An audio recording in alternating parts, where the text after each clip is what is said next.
Hello and good morning. Um, so I wanted to create this video to kind of share my experience. And there will be updates as the process continues. Basically, I wanted to kind of share what I'm going through, my experiences, the reasoning behind it, how I decided on a dark horse, everything from some of the internal debates we had about automatic versus manual at home. And I'm sure some of you guys are probably experiencing that as well. Um, Down to the choice at my dealership, why I went with a 26 versus a 25, and some of the other things that I've came across. So I'm not sure if you're aware, but in 26 there is a couple of different paint options and then also seatbelt options.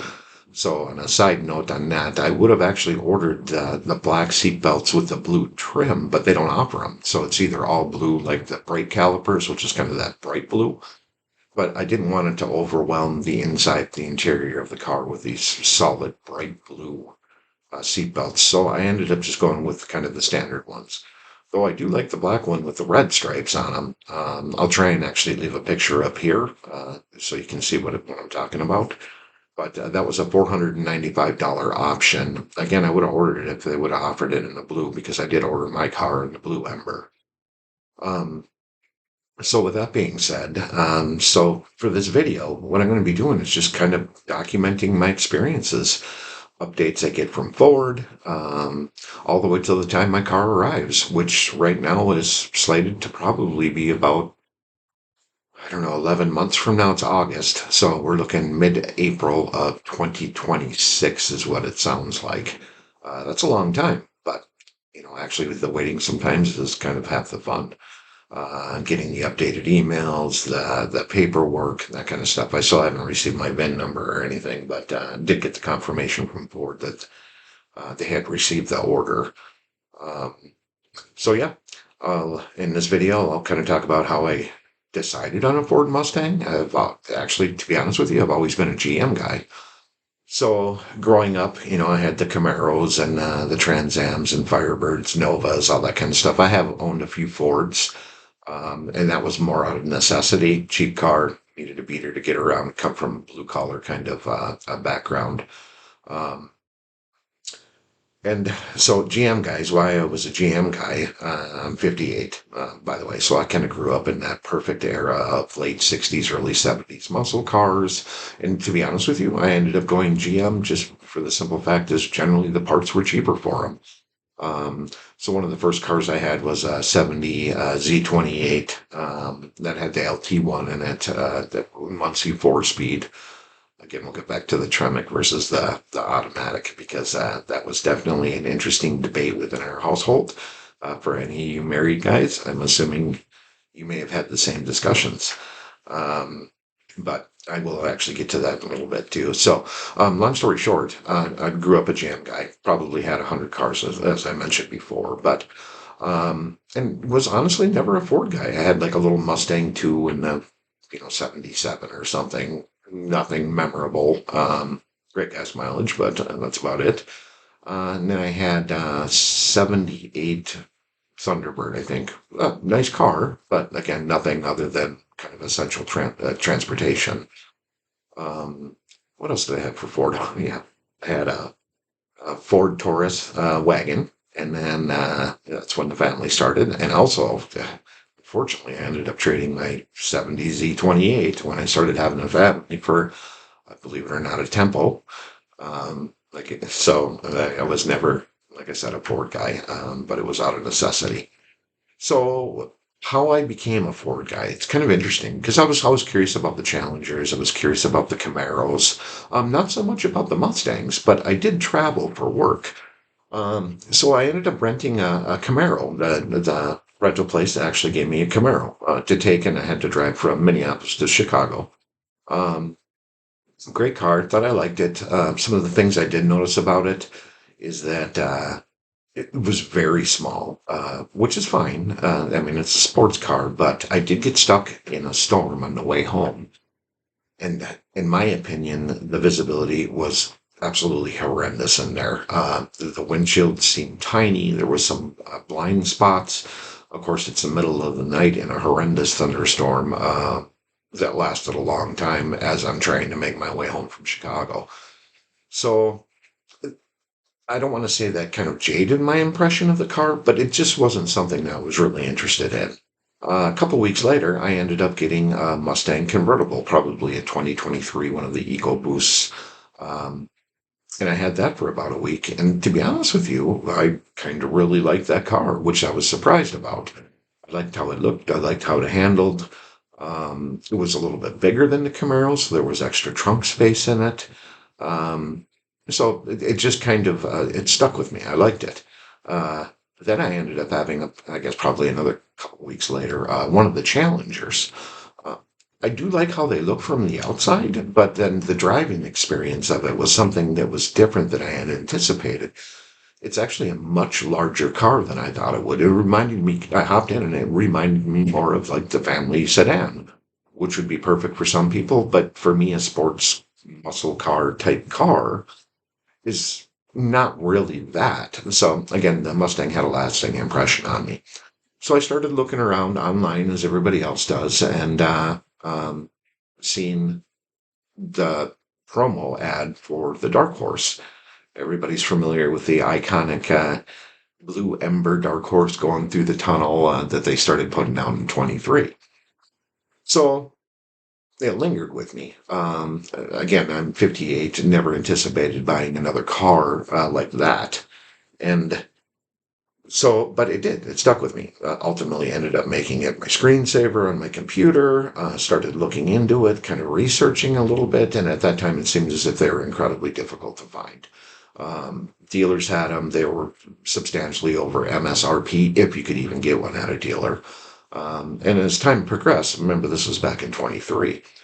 As time progressed, I started seeing them occasionally pop up at dealers, and there was some YouTube videos and stuff starting to come out. And the more I watched fellow YouTubers, their reviews, the more it intrigued me because it looked as if it was exactly what I was looking for.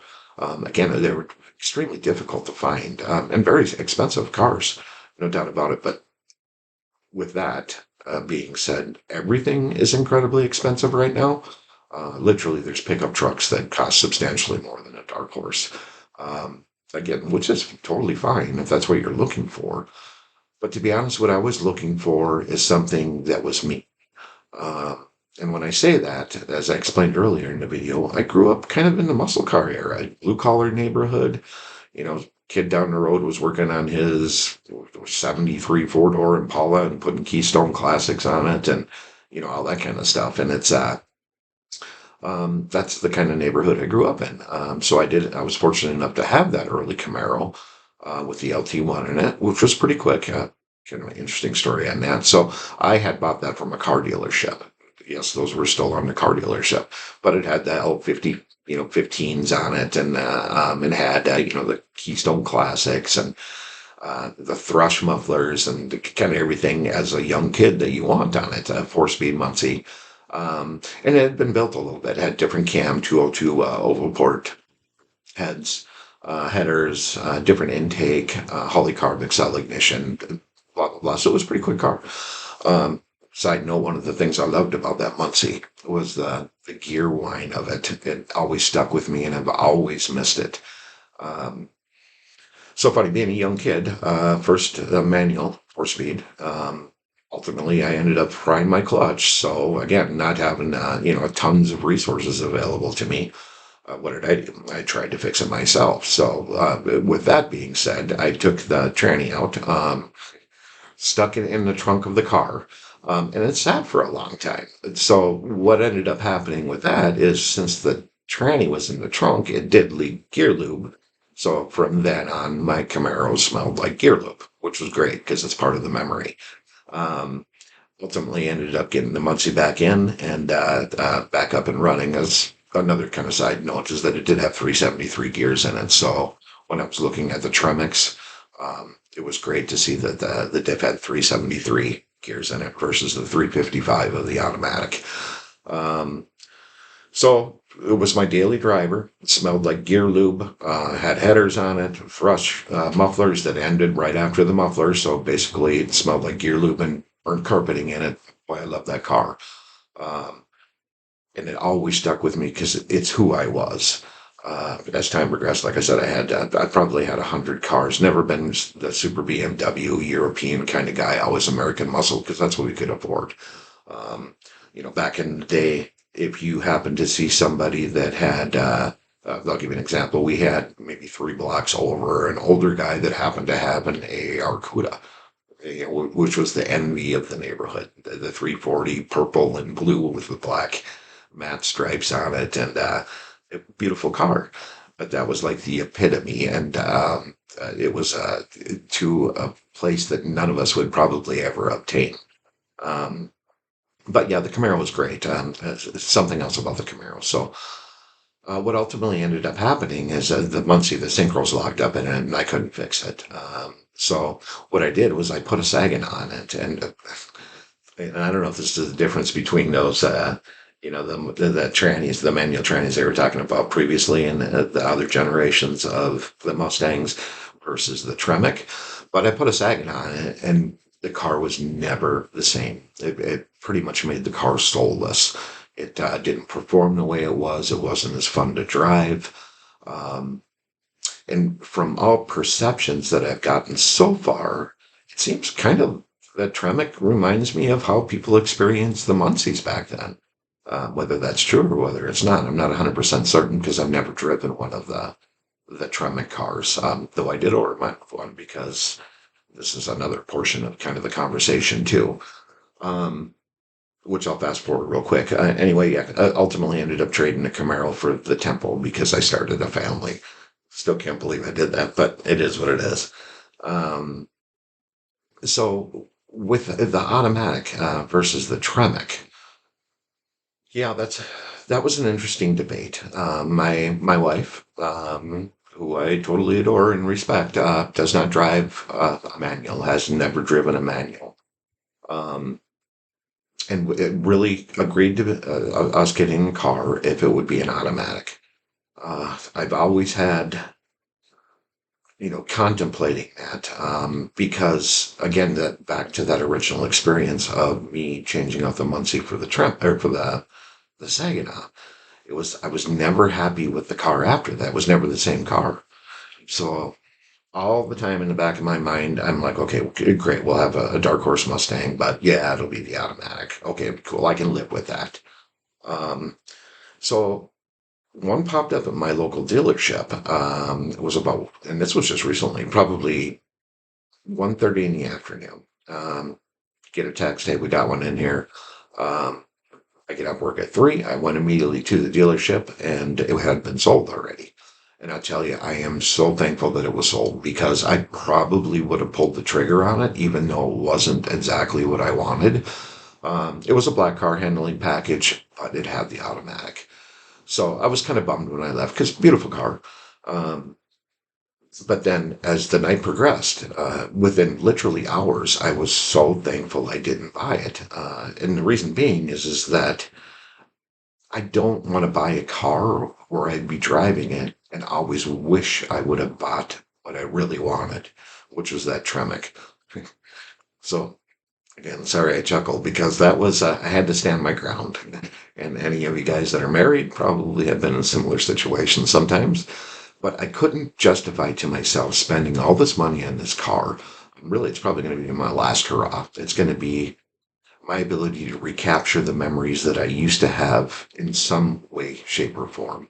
Um, and the car is really going to represent who I am, even though that's in the distant past. But as we all know, that's who we are.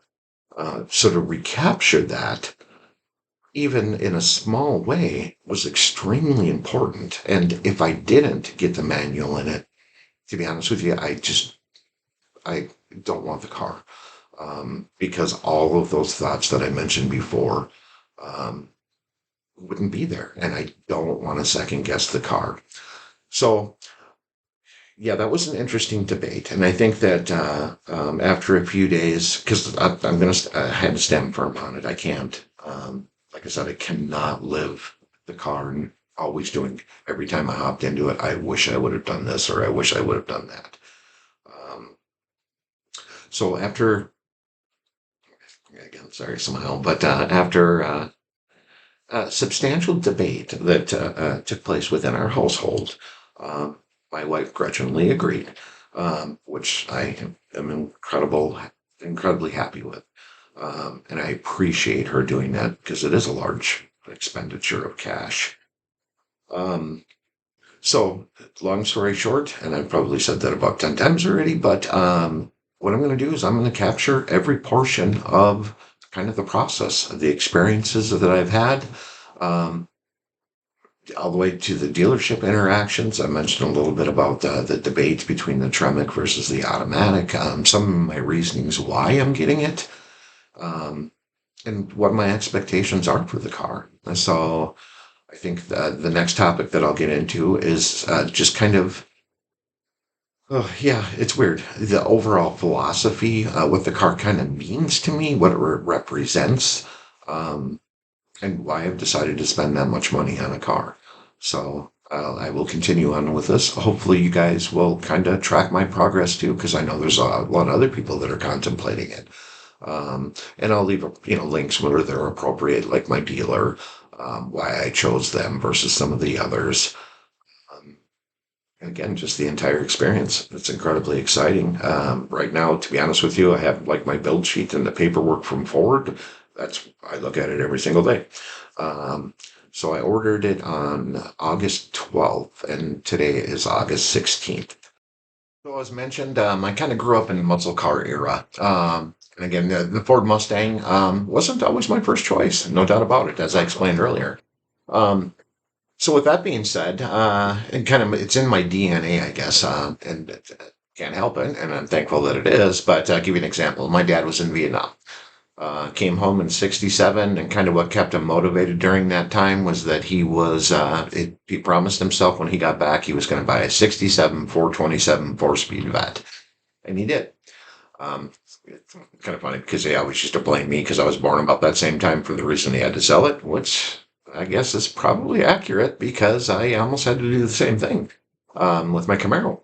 But so I always kind of grew up in that environment. My younger years were actually spent in Detroit, so I'll post a picture of my mom and myself with my dad's front engine dragster that he never got an engine in. But still, that's what it was. Early '70s. It was cool having it in a driveway.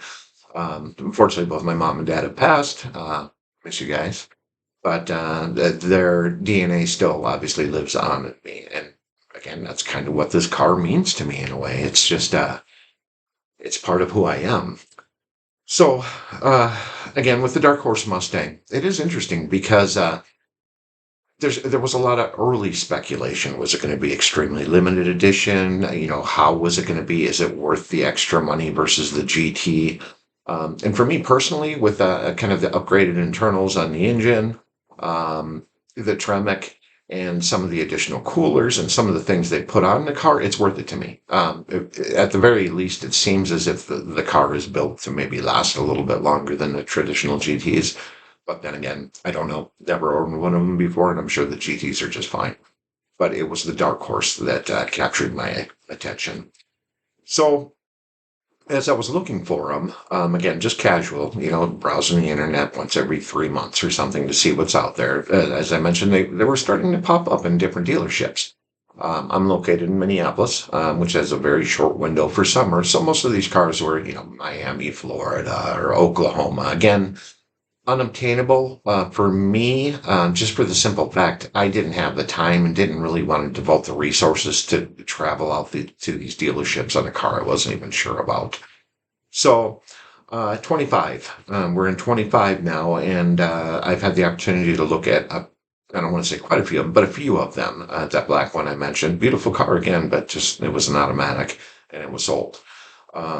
So my dealership experience, this is kind of interesting because then I started to have the option to order one, thinking to myself, okay, cool, I'll be able to save a little bit more of a down payment, give me a little bit more time, maybe get through the winter season. Again, here it's August, so really our summer is dwindling down, and I didn't necessarily want to get a car that I'd have fairly large payments on, just go straight into the garage and I wouldn't drive for a year.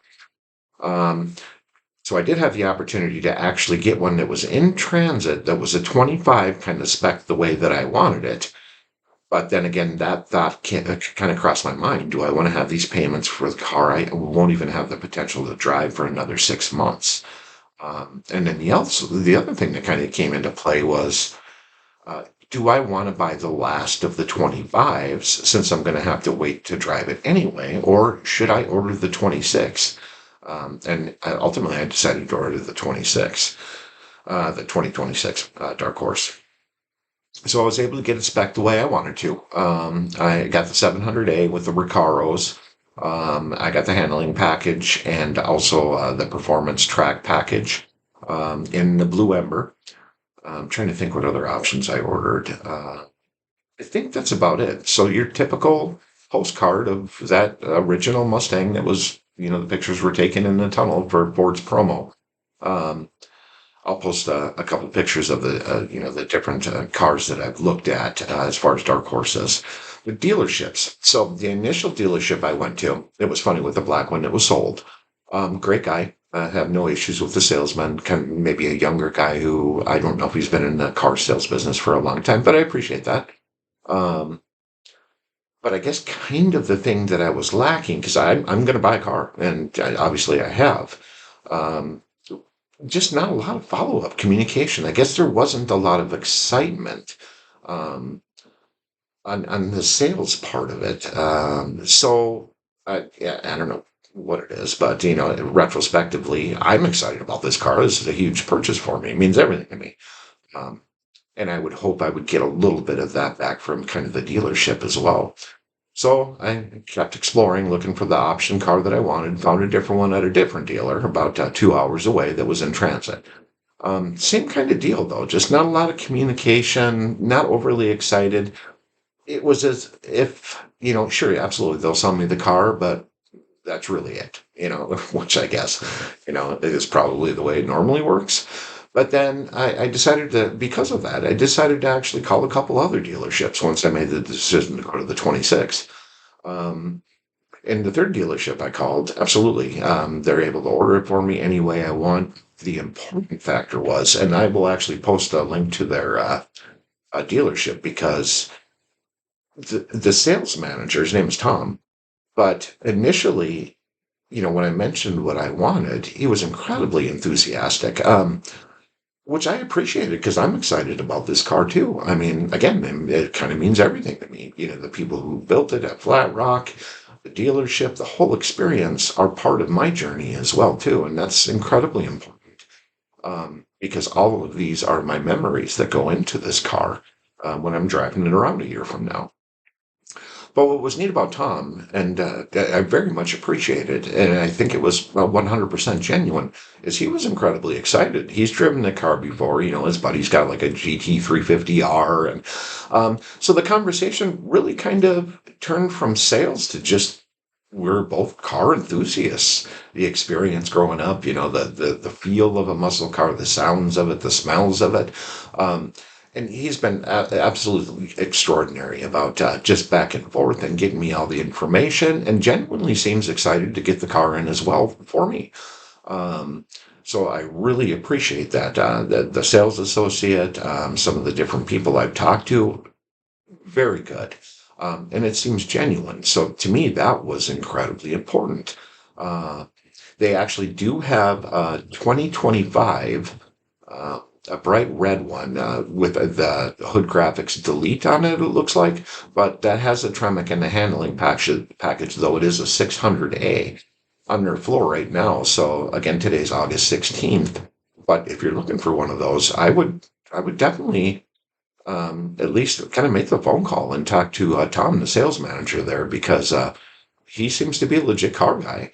We've all grown up with experiences going into car dealerships, and it's funny because you're looking for something, and they're telling you this '73 one-cylinder Yugo four-door, whatever it is the best car on the lot, and the one that they want to own forever, and it's not true. It just happens to be in the moment because that's the car you're looking for. But in reality, very appreciative of that. So far, it's been going tremendous. Again, it's very early in the process, but the communication's been wonderful.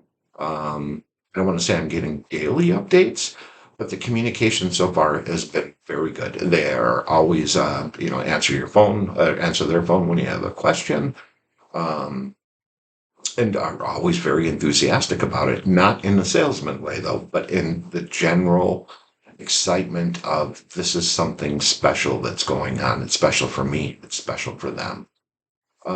So get back to the American muscle kind of thing. It's an interesting deal. I grew up blue collar, worked in production facilities, construction, all that kind of stuff.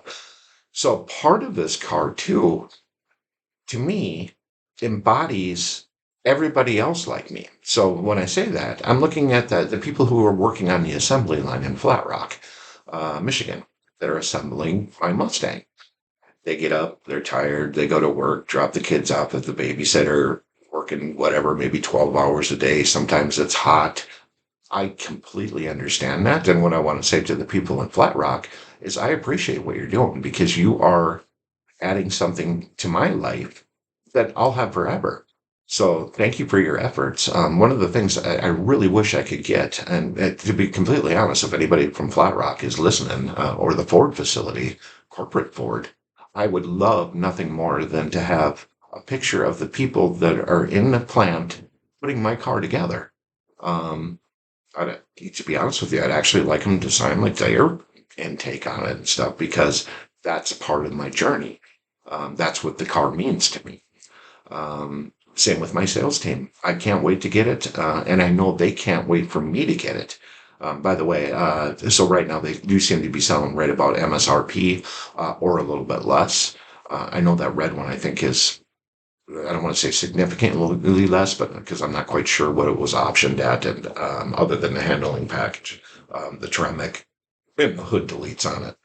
Um, but yeah, so that's part of my reasoning too, and that's why I went with the dealership I did because it meant a lot to me, and it does mean a lot to me. And the interesting thing about it is, from the day I get the car on, those will all be memories that I have within the car, that whole process.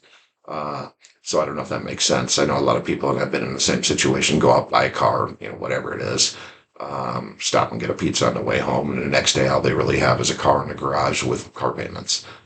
This means significantly more to me than that. Um, so I do have all the window stickers from multiple different cars and optioned differently, and uh, things like that. And obviously the most important one now is the confirmation of my order from Ford, which literally I do look at every day. It's brought a little bit of excitement back into my life. So yeah, that's kind of why I decided on the dealer that I did. And again, maybe you're not in that same situation or same perspective, but that's from the people at Flat Rock. Again, I appreciate what you're doing, because you're adding something to my life that you're creating with your own hands. So I appreciate that. Um, and if you do happen to work at Flat Rock, give me a shout out. I'd love to talk to you. Um, with that being said, if you guys want to subscribe, and whether you do or whether you don't, that's okay. But every update I get, I am going to post a new updated video all the way through this entire process. Trying to think what else. So some of the questions I had, it sounds as if the initial Dark Horses that came out, there was a little bit lag in the entertainment system, kind of the whole computer system and stuff. So in some ways, again, I'm happy I'm ordering the 26 because I think they've had the opportunity to kind of resolve some of those different things. And hopefully it forms quickly, especially with like the communication package or data package that it comes with and stuff. Though I didn't order it, you do get a free year, so it'll be interesting to see what that's all about. And I think that's new for 26 too. The tires. Another interesting thing. Of course, this is a discussion I've had with my wife too. So initially, she envisioned the car, which I totally understand, as just that, a car. Um, to be able to hop in and take up to maybe visit one of her sisters 300 miles away, and kind of the regular car, go to the grocery store, get groceries, whether rain, shine, snow, whatever it is. It's far from that type of car. So obviously, what I've learned about the Pirellis is absolutely they're the best tires out there, no doubt about it. It is part of the car. but they don't last very long. I've heard, the 5,000 mile kind of deal, and I've heard anywhere from maybe $800 a piece on the tires. So my intentions are to maybe drive this car once a week. And that'll probably be about it. So I kind of weighed the pros and cons. Yes, I want the performance of the car, yet that's a significant expense if you're putting tires on it every 3,000 or 5,000 miles at $800 a tire. You're looking at $3,200. So that's kind of a something to contemplate. But in reality, if I only drive the car once a week, say put 200 miles on it a month, and our season's short here, literally they'll probably last till they're kind of age dated, before I have to replace them. Where her perspective was, she would just hop in it and take it over wherever, garage sailing and that kind of stuff. It's not that kind of car, which I totally get because she hasn't had those, prior muscle car kind of experiences and the pros and cons of that. So, yep, that's it definitely will be somewhat of a garage car. Not going to drive it very much. Probably never take it on the track, but I am looking forward to the occasional cloverleaf getting on the freeway, and just everything about it. So back to the Tremec in the Dark Horse Mustang versus the automatics. Again, everybody has their own opinions and kind of what it means to them. But to me, it's huge. So I rode motorcycles a lot too. And obviously when you're riding a motorcycle, you're very in tune with it. You feel the ground, the wind, the clutch, changing gears, all that kind of stuff. And the best way I can describe it is it's therapy in a way, because when you're riding a motorcycle, as I know you guys know, everything else kind of goes away and you're focused on what's going on. And that's what it reminds me of a manual performance car like that. You're focused and in tune with the car, what's going on, when to downshift, traffic around you, and pretty soon you have that little escape module from kind of the day-to-day stuff, whatever it may be. And so that aspect of it too, that's why the manual means so much to me. I want to be able to experience that little bit of just being in tune with something other than kind of daily life in a way, if that makes sense. And just all the decision making that goes into it. And I'll give you an example. When I was young, back to the Camaro days. So I made a left onto a different road. Okay. I was in fourth gear, probably going 45 or something. There was a semi truck in front of me. Well, I decided to pull out and pass the semi truck, and I left it in fourth gear. Unfortunately, somebody had made a right. So almost immediately I was left with this decision. Do I downshift or do I just continue in fourth? Because of course, as the RPMs picked up, the car became healthier and I was going quicker. So I didn't know if I should justify, or, this wasn't even really a thought, but in hindsight, that extra quarter of a second or however long it takes to downshift would have saved me this much more time. But it's weird. So all those different dynamics, everybody always talks about pulling up on a steep hill and somebody pulls right behind you. We've all experienced that before, but you learn how to adapt it. And it's not just put it in drive and forget about it. You're driving the car and making these decisions all the time. So that's, again, with the Tremec, why it was so important. I got that. I did have a 70 Trans Am, which was, I sold probably 10 years ago. But I always wanted a 70 Trans Am, so I ended up getting one. It was a crossbreed. It had LS6 454 in it, but it had a turbo 400. But again, I always wanted one of these things, and it was a very healthy car. But dang, it was an automatic, and it just still never recaptured those memories of the Camaro I had. So I won't make that mistake with the Mustang. Absolutely not. And from all the reviews I see, it sounds like the Tremec is just absolutely incredible. And really is described kind of what I remember.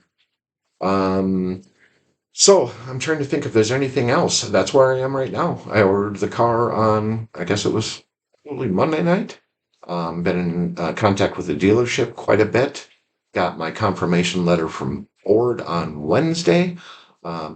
Still haven't obviously received a VIN or anything like that, but please leave your comments. I'd love to talk with you. I'm a car guy. And this is uh, quite the journey for me. Again, I will be updating every notification that I get from Ford and just kind of my experiences, the process, how the dealer's been, how, Ford's been, different things like that. And by the way, I'm going to try and get my wife a Dark Horse jacket. The reason being is I want her to at least have something of it. But, and hopefully she'll be happy with that. Still contemplating whether I want to try and teach her on the car. I'm thinking, I know my first experience with a manual, granted they're easier to drive now, but I don't know. Yeah, I don't know. Whipple supercharging. So yes, so that's one of the things that I was contemplating as well. YouTube, and thank you, YouTube. You introduced me to the Whipple supercharger. So initially, when I was hearing about the Whipple superchargers, 810 horse, 618 foot-pounds of torque, I think, sounded incredible. Um, so I was really leaning towards a Whipple supercharger. Then initially, and this was quite some time ago, it sounded as if maybe you would lose some of the factory warranty from Ford. So there was no way I was going to buy this car, put this Whipple supercharger on it, and then have no protection whatsoever. But as time progressed, it seems as if the information came out more, stage one, where you would have a 36,000 mile warranty on it. So I was literally this close to having that added on at the dealer before I got the car. But then I started to think about it, and it's funny. So if I revisit my younger years, I mean, you're looking at 427 Vets and Camaros and the Hemi cars and 440s. This Dark Horse is already faster than all of those. So in contemplating that, it's like, boy, do I want to spend, 10.5 for the supercharger and another $3,000 to $5,000 to have it installed. Um, Reduce my 5-year, 60,000 mile warranty to 3 years, 36,000. That's on the supercharger. The factory warranty still remains, but still, supercharger goes out. Do I want to spend another 15 grand on it? Is it going to do any damage to the internals? Nothing against it, but I just ultimately ended up thinking, I'll probably never use that. Not young anymore, but in revisiting those younger years, those were fast cars back then. I love the torque of them, the 426 Hemis, the 440s, even the 340s, some of the small blocks, high winding revs, all that kind of stuff. And it's like, again, this Dark Horse was actually faster than they are. So I don't think I'll have any need for any of those, the extra horse, though everybody seems to think it's a worthwhile investment. But I guess for me personally, I don't think I'll need it. Though I'm sure on occasion I wouldn't mind it when I pull up next to the C8 Vets and, all the GT350Rs and, some of the imports and stuff. But so anyway, that's it for now. I'm trying to think again if there's I got another one. See, Recaros. So I had read online, or I had seen online some of the YouTube videos that the Recaros were not the most comfortable seats. So I did sit in quite a few of them, and actually for me, they were fine. I loved them, very comfortable. But the caveat to that is I'm about 5'11", probably 180-ish. And it does feel as if I was any bigger than that. They could definitely, the side bolsters might start to feel a little bit tight on it, almost sort of uncomfortable, um, in an uncomfortable way, because they were snug on me, but literally perfect. So as long as I don't gain any weight, I'll probably be happy with them.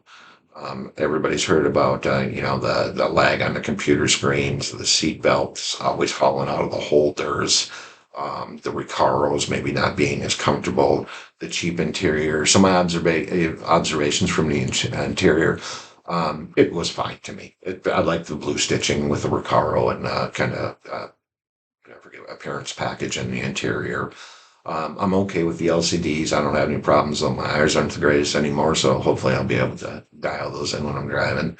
Um, I guess I do wish the climate control was on a manual switch, just for the ease of sudden downpours and defrost and everything like that. Back seat is kind of irrelevant to me. I got a Shih Tzu, so occasionally maybe she may ride in the back seat, but that'll probably be the only passenger. Uh, trunk space look great. So if I do end up stopping at the grocery store, I can at least put a couple of bags of groceries in there. But yeah, that's about it. So hopefully I'll be adding another video to this series in a short amount of time.